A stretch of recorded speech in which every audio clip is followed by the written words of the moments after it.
essentially structures a society completely opposite of the laws of Christianity? Well, they did that, I think, in large part because they were aware of the history of kingdoms and religion and the disastrous life that and miserable life that most people led in Europe and in places that they were familiar with as a consequence of that. And they wanted to avoid that in this country. But I will say there is a little difference between a dictator and a king. A dictator has power simply because he seized it and because he controls things at that moment. Whereas a king does all of those things, but he also has a divine warrant. He has the Almighty on his side, not just the army. Mm-hmm. And of course, the whole concept of the republic as a form of government really wasn't original to the founding fathers. It came from the Roman Empire with their Senate. Right. And the Greeks and from the Indians as well. Exactly. The Native Americans practiced diplomacy and had equality for women far beyond anything the Europeans dreamed of. But the salient point is that what they did not do is embrace the laws of Christianity, because under those circumstances, you have tremendous amounts of oppression against women, minorities, children, and the only form of government that Christianity recognizes is the kingdom. By the way, we've been waiting, 2,000 years for the king to come back. He's left us essentially leaderless for 2,000 years. What kind of a damn king is that? We need a new king. Talk about abdicating. I'm going with Elvis. At least he showed up for a while. And I saw him in one of the Christmas cookies last week. I know I did. I just forgot about it and ate it before I could bring it in to show us. Oh, how unfortunate. So we say in our culture, in God we trust, but we don't trust in a God or any of God's in any way. All others pay cash. Why didn't Congress establish a national day of prayer to pray away the coronavirus? It started over a year ago. So we'll just rely on prayer to be done. As a matter of fact, the president at the time said it was going to just miraculously disappear, as if all we need is a miracle and we're done with it. And 800,000 deaths later, we're still waiting for that miracle. We don't trust in any God, but we keep endorsing that. I think that has its roots in the Cold War back in the Eisenhower era, because they wanted to delineate the difference between capitalism and communism, which was a little difficult to do in view of the fact that most people in the 50s had lived through the Great Depression. So trying to sell them on the idea of capitalism, where a few people have a heck of a lot of money and everybody else is living in a tent, as opposed to the communist system where they were telling us, look, everybody over here has a job, everybody has a place to live, everybody has a chicken in their pot. Which system is better? Well, the way to answer that is simply say, oh, God's on our side. God likes capitalism, even though if anybody reads the Bible, they'll never see anything about capitalism. In fact, doesn't Jesus really condemn it?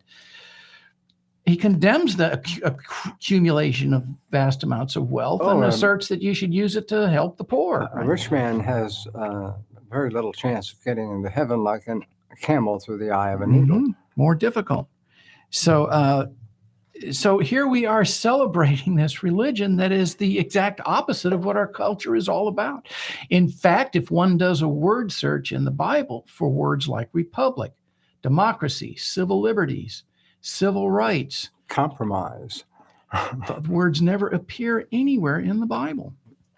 And yet here we are talking about how great Christianity is and Jesus and all this stuff. What are we thinking? And in fact, another thing I think that is commonly not known is how many different religions and different God ideas through history use the same structure of Christianity, right? With the virgin births and the resurrections and so on.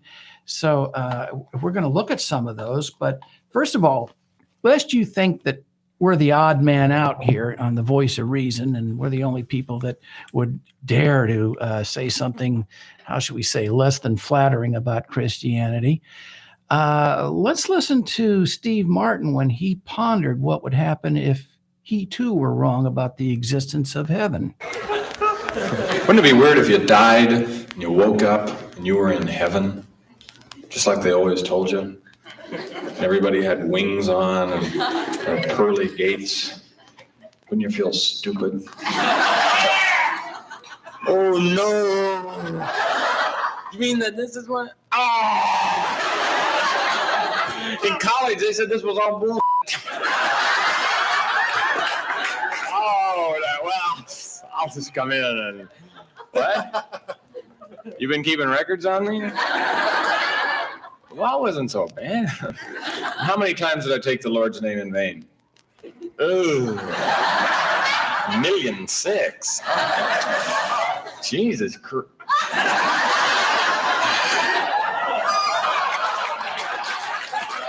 Joe, you laid out a plan B like he obviously neglected to do. I think the plan B is simply to admit that the evidence was not very good. That's true.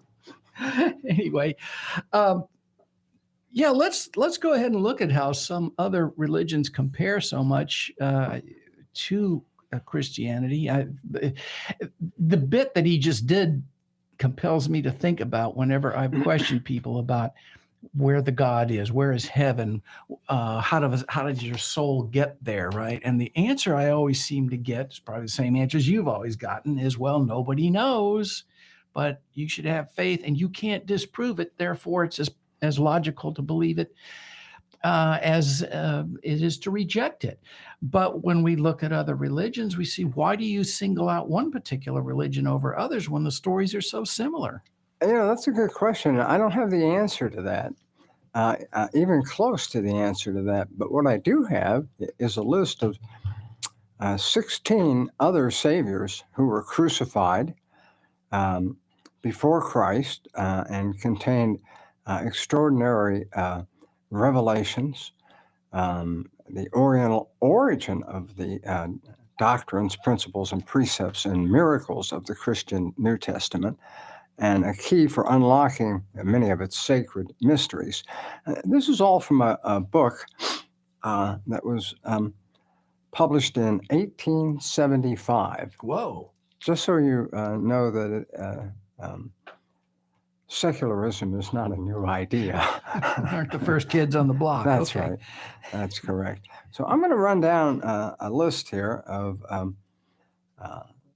many, if not all, of these deities. Probably most of them, many of them I had never heard of even, and I'm a bit of a student on the subject.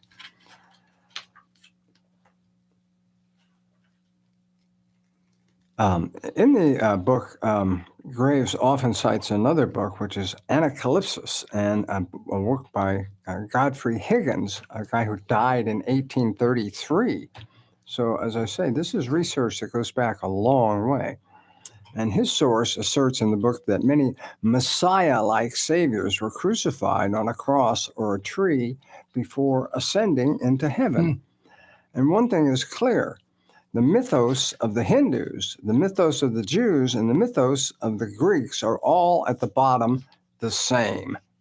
And what are called their early histories are not histories of humankind, but are contrivances under the appearance of histories to perpetuate doctrines, just like they want to say that America is a Christian country so that they can gain legitimacy by association, sort of like Mickey Mantle eats Wheaties, and you could be a baseball player too, as long as you eat enough Wheaties. All right, here's a main list arranged chronologically of all of these guys died. Many of them had disciples, virgin births, but they all died and went to heaven. And in most cases, or many cases, there are groups of people to this day waiting for their return. Stood up, as they say. Thulius of Egypt, 1700 BC, before the Common Era. Krishna of India, 1200. Crete of Chaldea. Aetius of Phrygia. Tammuz of Tammuz, or of Syria. Jesus, Bali. Indra of Tibet, Io of Nepal, Buddha, of India, Mithra of Persia, Alcestos or Euripides, 600 BC. You see, we're getting right up there. Quetzalcoatl of Mexico, Witoba of the Biligones. I don't even know who they were. Prometheus, you might recall Prometheus brought fire to the mortals. Quirinus of Rome, Salavahana of Bermuda, Zulus of Egypt, Osiris of Egypt, Oru of Egypt, Odin of Scandinavia, Zoroaster of Persia, Baal of Phoenicia, Taut, T-A-U-T, the only begotten of God, who was Phoenician, and it gave us the invention of letters, in other words, the alphabet.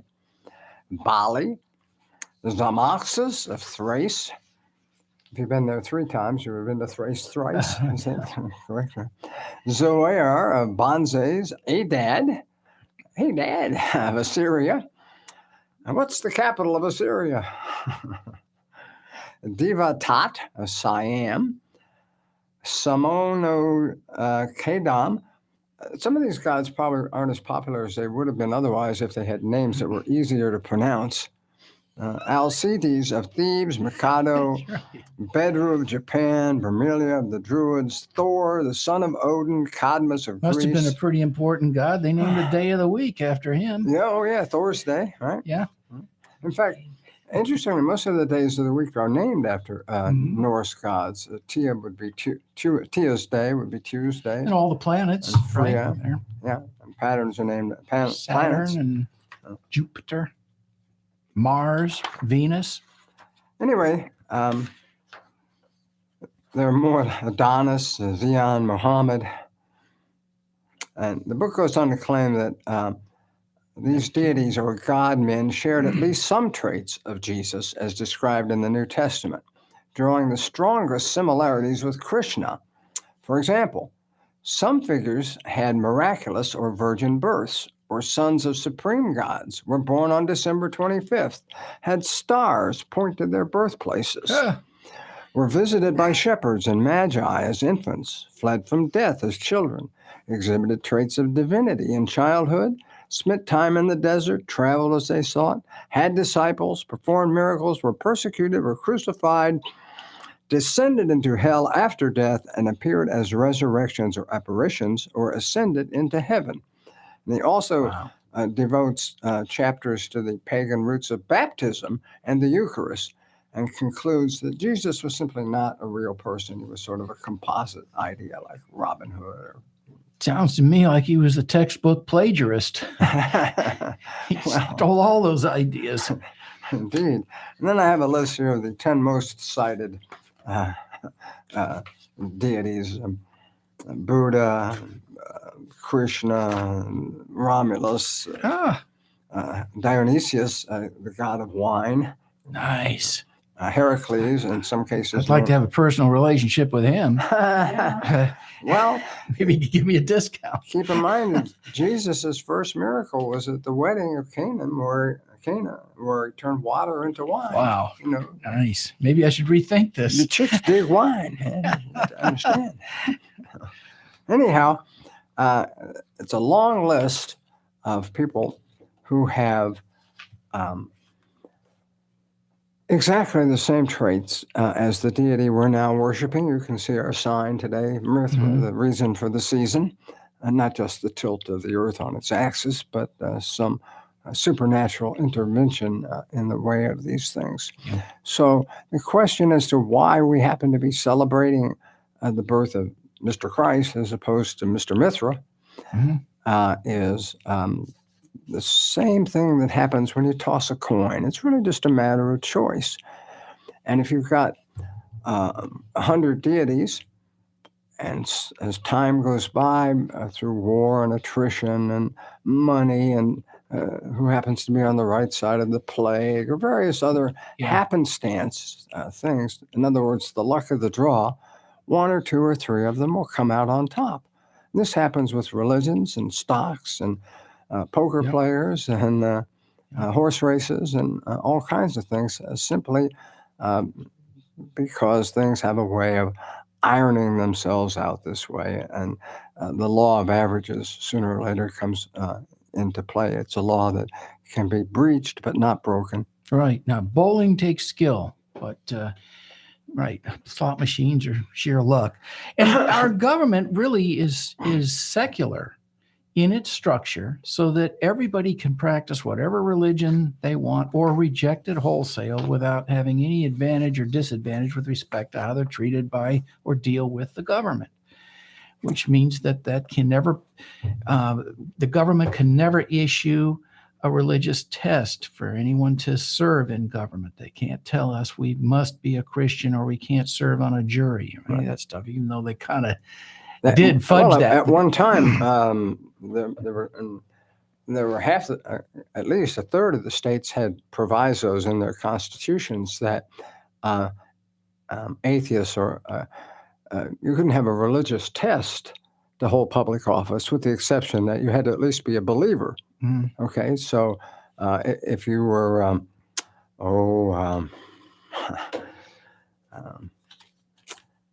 the guy out in Corpus Christi, Dave. Oh, in Waco, you mean? Yeah, Waco. Koresh, David Koresh? David Koresh, right? Yeah. He could be the senator from Florida. All right. On the other hand, Carl Sagan couldn't be, wouldn't be qualified. So that was the rule along that line. But the point I want to make is the quality of the evidence. I mean, the competition is so keen. On the other hand, the Bible tells us in one place that God made time stand still just so Joshua could kill 50,000 pagans or so.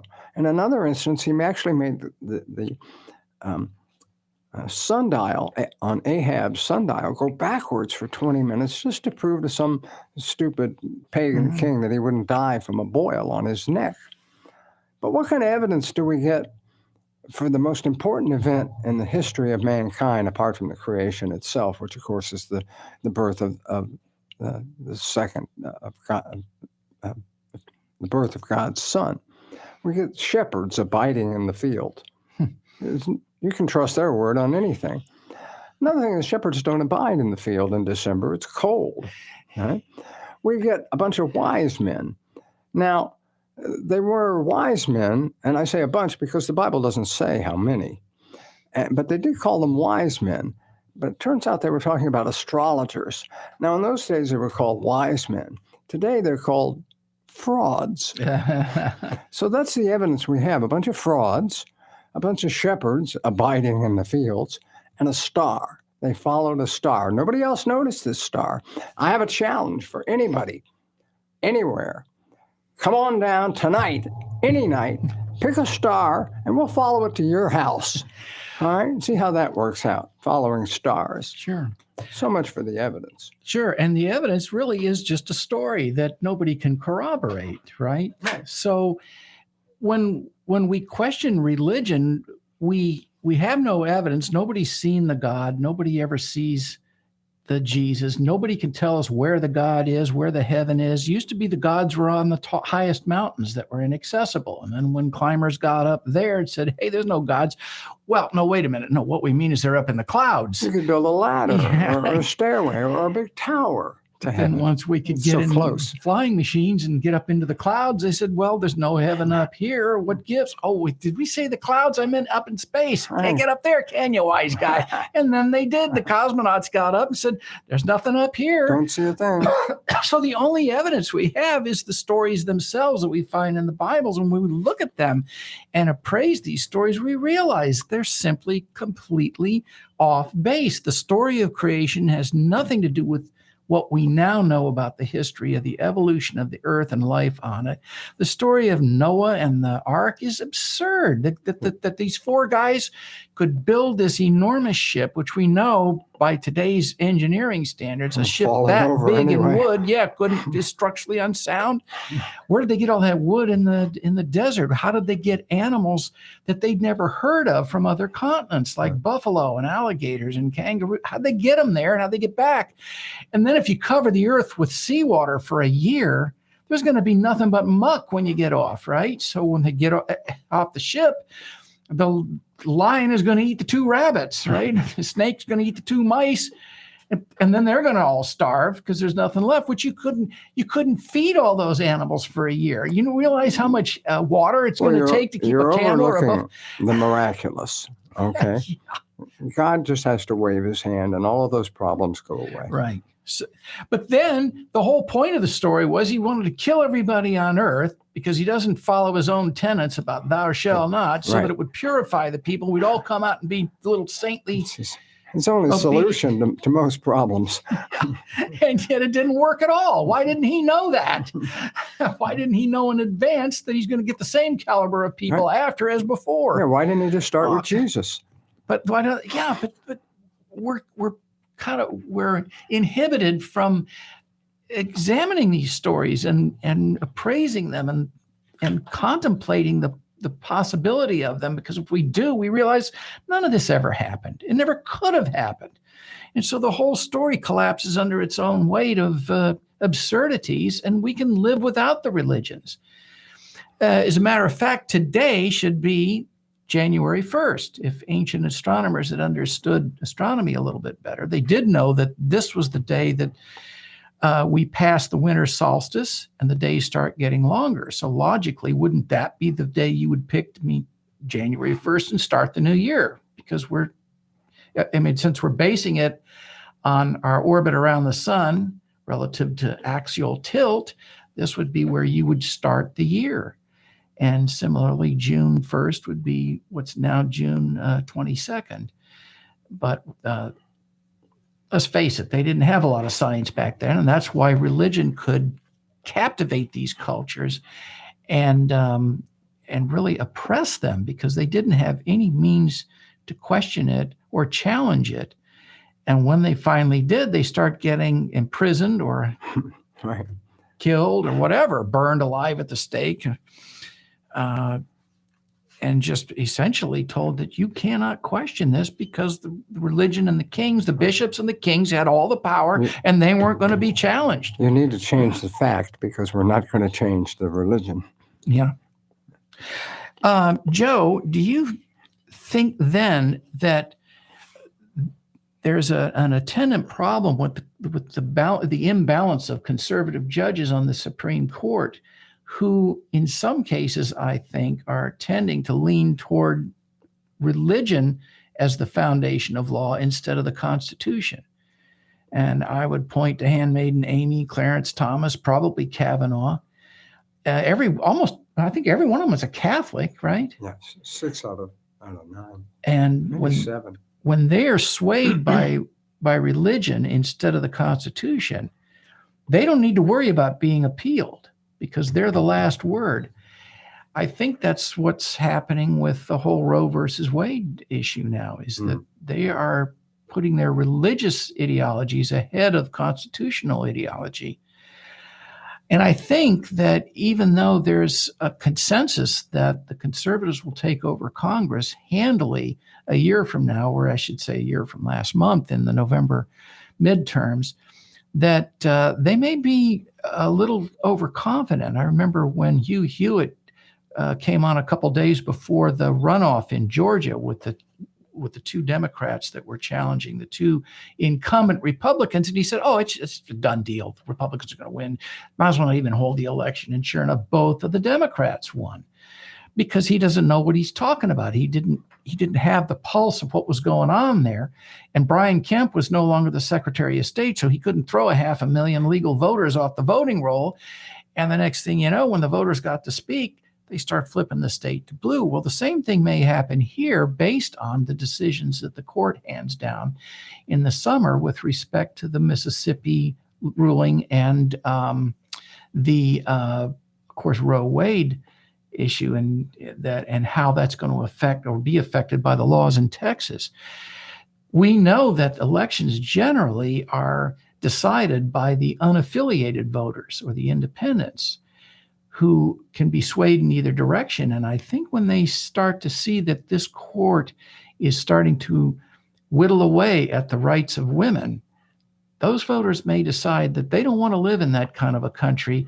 And these people who are making these predictions as if it's a preordained fact that the Republicans are going to take over Congress. I may be surprised That might be a if that factor, happens. but as a percentage of its effect on people's voting patterns, it's a tiny fraction compared to money. And of course, the laws that the Republican legislatures are establishing that will allow them to override the elections, throw out thousands or It's hundreds an of issue thousands that of the votes. conservatives have ridden to death and brought people to vote against their own self-interest, Mhm. having to do with guns and abortion. And those will swing elections on the conservative side, but I don't think enough liberals will be motivated by guns and abortion to go out and vote. They will be motivated by the fact that inflation and gas is going up and jobs are, hard to come by at this point, in spite of a lot of them going begging. Unfilled, yeah. But I think they'll look at their pocketbook before they look at their morals. They always have in the past. The curious thing is they blame whatever president is in power for the economy, even Right. though they rarely have a lot to do with it. And I think that the economy that we have now is really affected almost exclusively and entirely by the recovery from the pandemic that changed so much about our society so quickly, and we're adapting to it. Yeah, the second That's- wave is really a kick in the butt for Biden. Yeah. You have a weekly reading for us today? I do. Good. Then we're going to check in with that after we pause for a moment to hear some important messages. And then when we return, the Voice of Reason will address some of the topics the conservatives never want you to hear about. Listen to the latest pet trends with benefits on the Pet Buzz every Saturday morning from 9 to 10 a.m. Join pet trendologist Charlotte Reed and veterinarian Dr. Michael Fleck as they talk all things pets, from animal health and wellness, money-saving tips, celebrity gossip, breaking news, and more. Their expert guests are in the know and in the now. To learn more about this unique program and its hosts, tune into the show on the Tan Talk Radio Network. Join the Tampa St. Pete Sports Connection live from Ferg Sports Bar and Grill every Saturday from noon to 2 as we cover Tampa Bay sports, from the Pee-wees to the preps to the pros, providing a positive perspective in our weekly interviews with NFL alumni and Florida Sports Hall of Fame inductees, as well as collegiate, high school, youth coaches and players, conversations from the clubhouse, as well as entertaining guests weekly. So be sure to have a championship day with the Tampa St. Pete Sports Connection Saturdays from 12 to 2 on the Tan Talk family of stations. Don't turn it off now. You need this stuff. Tampa Bay's Tan Talk Radio Network. And if you have comments on the Voice of Reason, just write to us by email at WTANvoice@AOL.com. WTANvoice@AOL.com. And Joe, our friend Paul Malloy, is going to be showing up on our program once a month and us on his starting next year. In fact, he'll appear on our show on January 6th so that we can kind of banter with him and sort of straighten out some of our, how shall we say, mutual disagreements about how the world runs. Mhm. Now, what do you think we should ask him on January 6th? I think if anything timely, actually, there's going to be a big recognition of that by Congress. Yes.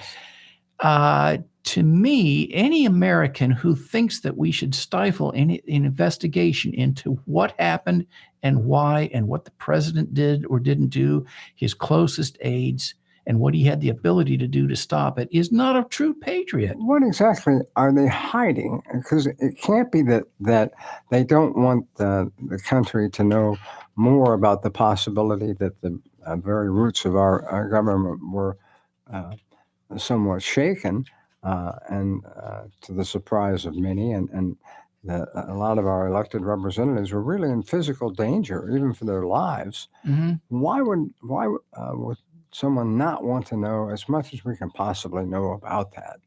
Who was involved? What triggered it? What are the ramifications and the penumbra of other peoples who were involved, and to what extent did they affect it and did they effect it? That's right. I mean, you think about how many people were killed, how many policemen were injured that day. Many have committed suicide as a result, left their jobs, and yet only 4 Americans were killed in Benghazi at the embassy. But for that, Billary was put through an exhaustive multi-million-dollar investigation into that. 11 hours, I think, of testimony, wasn't it? At least. And then they turn around and say, oh, yeah, but when our capital was invaded and when we had this insurrection, no, that's all political. That's all that they're investigating for. Are you kidding me? Yeah, a lot of those guys would like to make it harder to get a driver's license than to basically investigate anything having to do with the insurrection. We heard this morning on Good Morning Clearwater how terrible the economy is. And then the news came on and he said, we have the lowest number of applications for unemployment that we've had since pre-pandemic days. And the stock market, it's up over 8,274 points in the first year of Biden's administration. If he's done such a terrible job with the economy, why is the stock market up so much? And it started at 27,480, closed yesterday at 35,754. So that's about a third of its value that it's increased in the time he's been in office. So he's doing such a terrible job with the economy. But of course, he can't control inflation. He doesn't set the price of oil. The inflation is caused by the pandemic itself as we recover from it. And the shortage of, I think, the goods that we had during that time that we now have the demand for, and it's causing more. It's much more complicated than all that. But there isn't any magic wand he has or lever that he can use to control it, other than another tax cut, and then we could borrow $2 trillion a year to pay our debts instead of $1 trillion. That would work. If borrowing one's way to prosperity has never failed for anybody, has it, Joe? Well, tax cuts are a lot easier to get than expenditures. I mean, you can get a tax cut for $1 trillion a lot sooner than you can get a build back bill for $1 trillion. Yeah, that's right. Let's do the weekly reading. What do you have for us? Matthew, the book of Matthew, the 2nd chapter. And now, after Jesus was born in Bethlehem of Judea in the days of Herod the king, behold, wise men from the east came to Jerusalem, saying, where is he who has been born King of the Jews? Notice he didn't say president. Who has been born King of the Jews? For we have seen his star in the east and have come to worship him. Wow. Well, Joe, isn't it just a tad un-American, unpatriotic, and sacrilegious to be questioning the tenets of religion and the substance of the God idea here on the eve? How much time do you spend following stars, Ed? Or building boats? I'm not talking about the Hall of Fame or the walkway of stars on the sidewalk in Hollywood. I mean the ones up in the sky. But of course, we're hardly the first to question the God ideas. George Carlin did back in the 60s. Let's hear what he had to say about God. Generally speaking, we have been rather self-centered about our attitudes with God. In fact, we created him in our own image and likeness. Every picture I ever see, every statue is a humanoid, exception of the Holy Ghost, of course. He's out on weeknights, making home calls, but the other guys were humans. I can tell. Yes, very self-centered about the whole thing. In fact, when we put a statue of Jesus on our dashboard, instead of having him watch for traffic, which he should be doing, we got him watching us drive. Watch this, Jesus, left turn.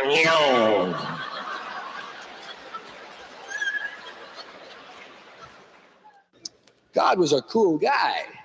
That's what we forget. That's all we ever wanted to be, most of us. We might have said it different ways, but at the end of your prayers, you say, please, God, let me be a cool guy. And God is a cool guy. In fact, so cool that he's not the guy we think. The guy we think of as God, hey, we're humans walking around here, man. How are we going to know about God? The guy will tell you, we are so bold, we will describe God for you. Oh, I'll tell you about God. Jeez, yeah. Hey, first of all, your God is all powerful. He can do anything he wants. You know, he can throw a boat right over a hedge. Hey, power you got. Second of all, he knows everything. He knows what you think. He knows what you thought. He knows what you think you thought, what you think you're going to think. He knows if you thought you're going to think of that. He knows what I'm going to say next, and I don't know what the hell it is myself. So he knows everything. And thirdly of all, last, he never started, and he's never going to end. Can you dig it? Now, if you were God, would you let a guy like that go around describing you? I'd have some kind of a runoff, I think. Get rid of that fella. Because God, well, first of all, we claim, that he is us, and that's probably the best way to get at it, okay? Most of the major religions have said, love your God, love your neighbor, love yourself. And then without saying it, they meant because basically it's the same God. So if God is you and me, and we're God, he's not perfect. Because we're pretty far from it. And how can he be perfect? He's not. It shows in his work. Yes? All right. Take a look at a mountain range. Every mountain different height, different shape. Leaves are all different. He can't get two fingerprints the same. Yeah? It's had 1 billion years to work on that. You can't even give one person two thumbs the same. And everything he makes dies. So he needs a lot of help. He's only third in command. The guy that we think is God, third in command. He's the Western marketing manager. That's all. The real God is too busy. Are you kidding? He's throwing gas balls around the firmament. He's got to worry about Earth, man. What is it, a planet? Oh, Earth, right? I'll bet you it's Sunday. That's the day. My one day off, man. They all crowd into church. Day off my ass.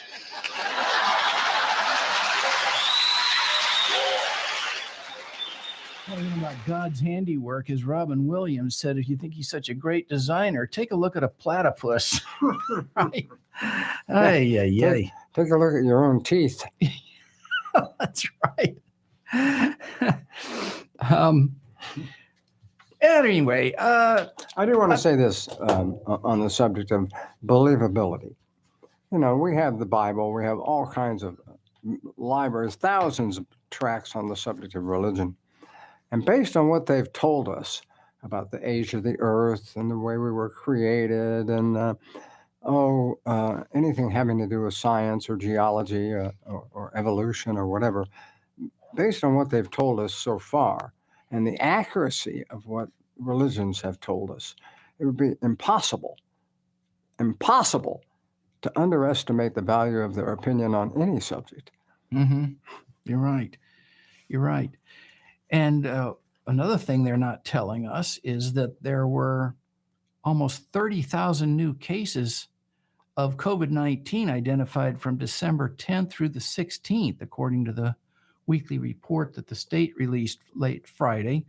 There were 13,500 cases the previous 7-day period, which is a jump of 118% in 1 week. We keep hearing how well Florida is doing in combating the virus, but the conservatives don't talk about that too much. The daily average went from 1,933 cases last week to 4,224 per day this week.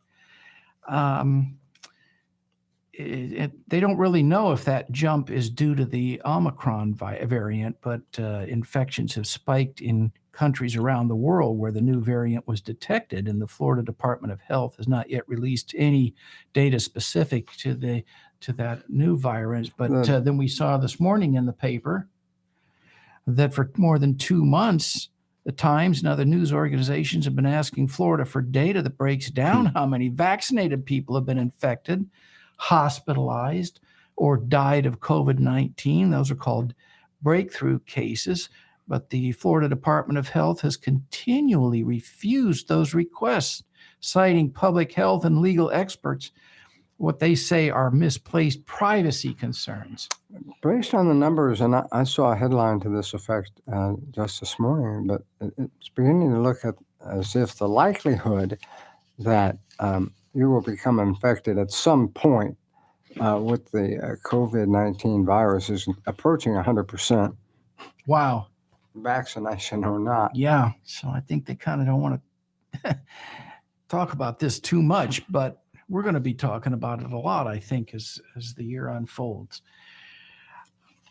I also wanted to talk a little bit about the rights of privacy today, because the editor-in-chief of the Week magazine is a fellow named William Falk, and what he wrote about it is really remarkable, and I think it's something that it's worth it for us to hear. He says, the question of privacy would prompt an indignant, I have very much privacy rights in American, for most Americans, but nowhere in the Constitution did the framers use the word privacy or expressly state any support for my body, my choice.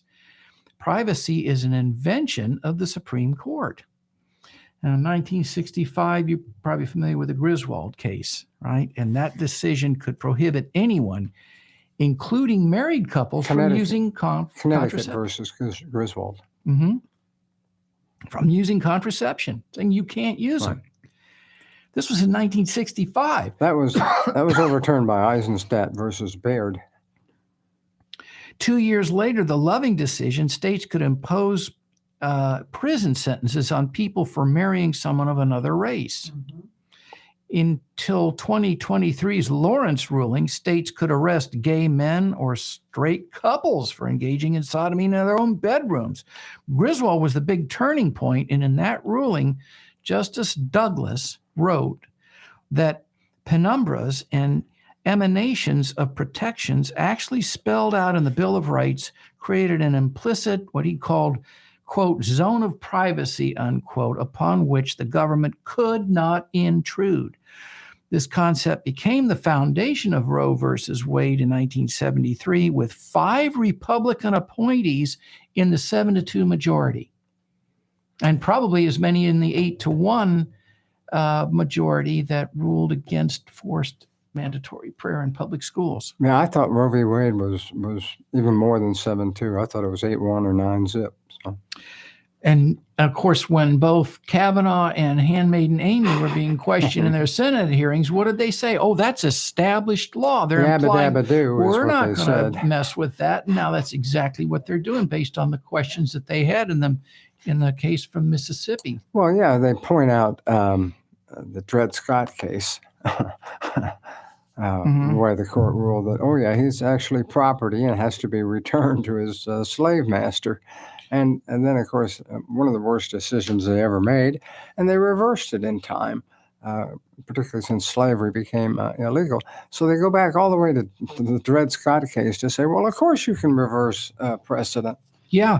Well, the way I look at it is the Constitution has been in place since the establishment of the Republic, and it had all the kinds of rights that we have come to embrace. The civil rights that were denied to the vast majority of the American population. Women, of course, second-class citizens, couldn't vote, couldn't own property, couldn't get educations or engage in the professions. If the legislature would honestly do its job and reflect the will of the people rather than the will of the donor class, we wouldn't need the courts to cause these things to occur.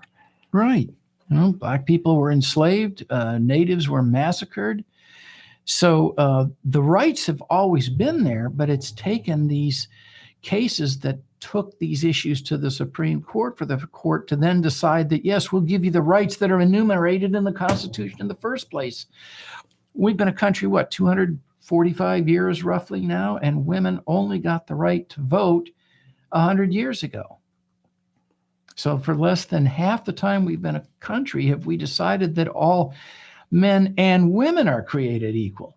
The creation part being a reference to, of course, the Christian God. They didn't say all people evolved equally, which is what would have been the correct way to put it. But what the Supreme Court giveth, it can taketh away. And that's what's so sobering here. Originalist justices now in the majority mock William Douglas's penumbras and don't believe privacy rights exist.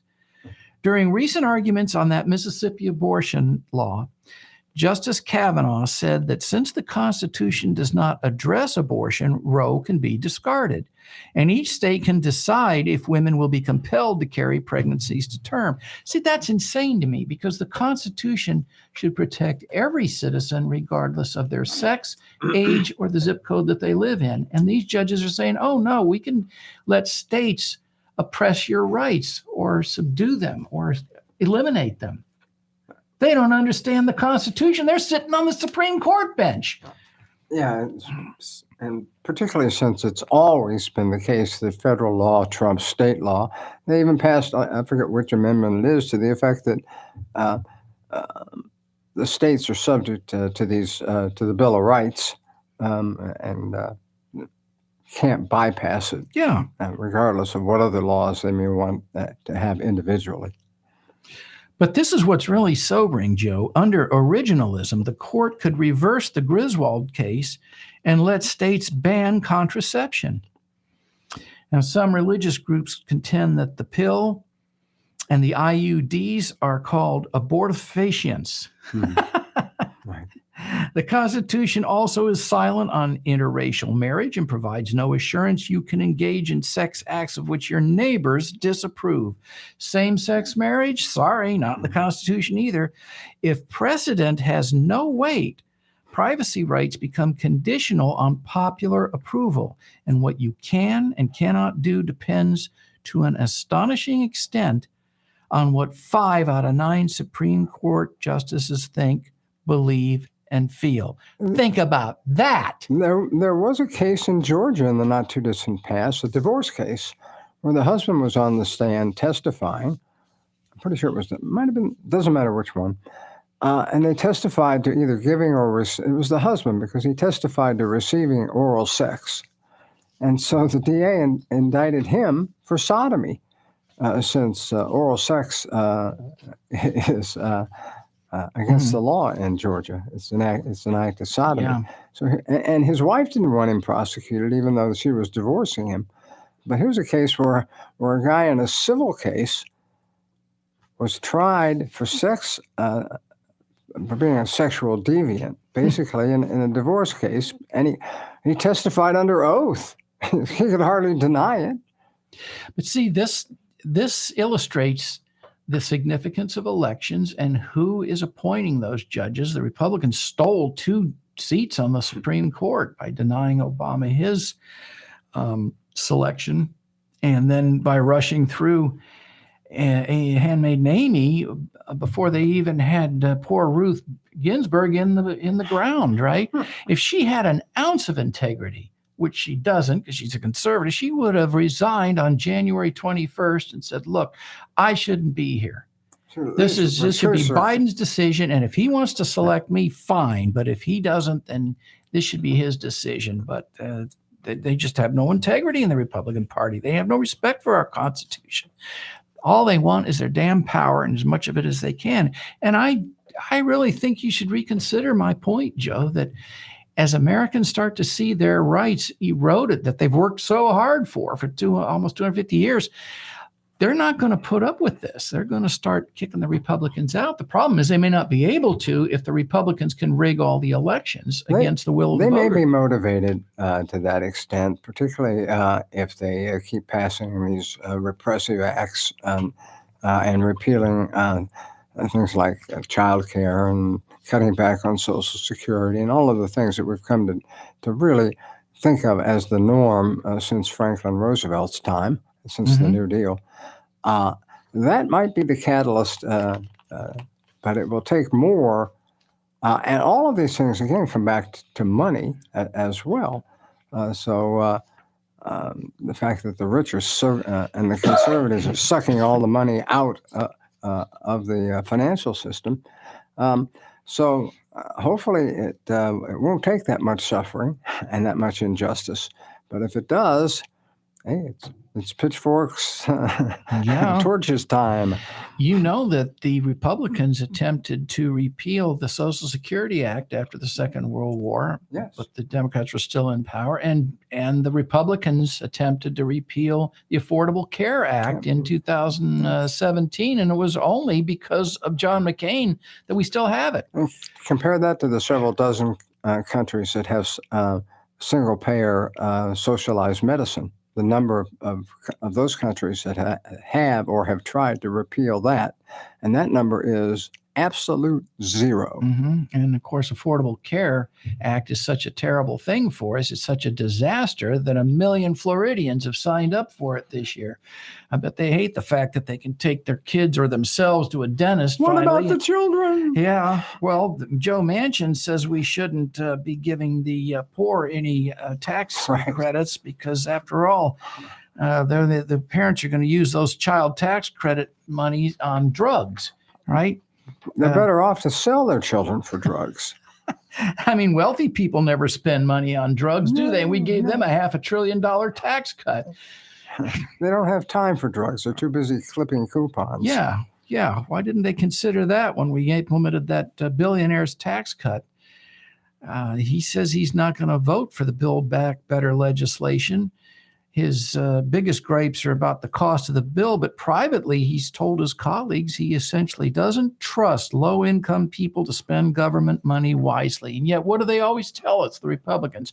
Oh, you could spend your money better than the government, right? I mean, after all, if we didn't tax ourselves, we'd still have an interstate highway and a military and traffic lights. We'd all go ahead and buy all those things and put them together. No, Toll only free. a government can do that, you know? And so that's what we pay to have a functional society. And we act like taxes are some kind of a cancer.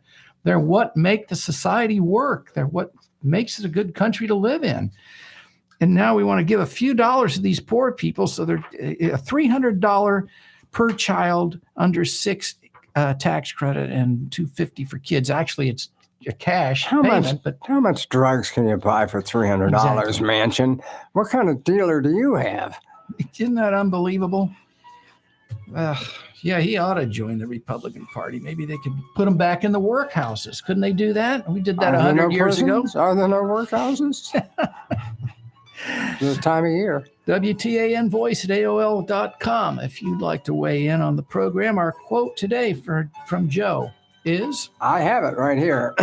Make the lie big. Make it simple. Keep saying it, and eventually people will believe it. And that's from, of course, famous politician. Donald Trump. It sounds like it, but he stole it, of course, from Adolf Hitler. He was the originator of that lie. We'll be back next week here on The Voice of Reason at Golly with Joe Reinhardt, reminding you if the story seems a little too implausible to be true, don't believe it just because somebody wrote it down. Make them prove it. WTAN, Clearwater, FM 106.1, WDCF, Dade City, FM 102.3, WZHR, Zephyr Hills. FM 104.3. Listen. This is CBS News on the Hour, sponsored by Facet Wealth. I'm Peter King in Orlando. For the second time in 2 days, the FDA has approved a new pill to treat patients with Omicron and other COVID variants. Here's CBS's Linda Kenyon. The drug from Merck is called Molnupiravir. The FDA's approval comes on the heels of yesterday's approval of the Pfizer drug Paxlovid. White House coronavirus response coordinator Jeffrey Zients says the federal government has been waiting for these breakthrough treatments. As soon as emerging science showed the promise of these antivirals, we acted quickly and aggressively to pre-purchase 10 million treatment courses of Pfizer